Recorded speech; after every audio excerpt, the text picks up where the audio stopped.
ये Ranchi university Ranchi department of political science semester 4 का paper number 403 है। और 403 में उसके बाद फिर 2021 में ये सवाल पूछा गया था। ये पेपर में किस तरह सवाल पूछा गया था देखिए। वेरी शॉर्ट आंसर में यहाँ 5 क्वेश्चन दिया हुआ था। 5 क्वेश्चन में ये पहला सवाल ये था आपका, इंटरनेशनल का जनक कौन है, इंटरनेशनल लॉ का जनक कौन है। उसके बाद फिर ये सवाल था।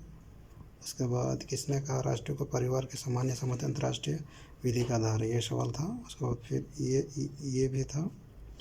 और शॉर्ट क्वेश्चन में 2 क्वेश्चन था। What do you mean by international treaties के बारे में था, अंतर्राष्ट्रीय संधियों से आप क्या समझते हैं, ये सवाल था। उसके बाद डिप्लोमेटिक इम्यूनिटी के बारे में था। उसके बाद फिर आप इधर लॉन्ग आंसर में देख लीजिए, यहाँ पे define international law and discuss it's nature, ये सवाल था।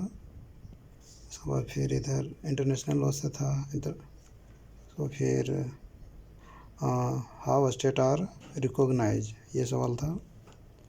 फिर ये भी था।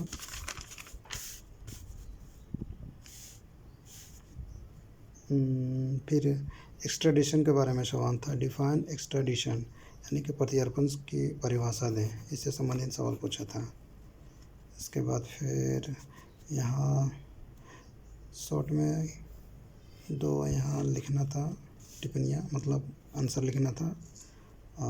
वास्तविक या बाह्यकारी नाकाबंदी की शर्तें मतलब क्या होती है। फिर उसके बाद फिर हस्तक्षेप का वैध आधार क्या होता है, ये था। उसके बाद फिर पूर्ण तथा प्रतिबंध विनिश्चित का अर्थ। फिर युद्ध अपराध संबंधी अंतर्राष्ट्रीय कानून, यानी 8 नंबर क्वेश्चन में से आपको यहाँ 2 में से 2 ठो लिखना था।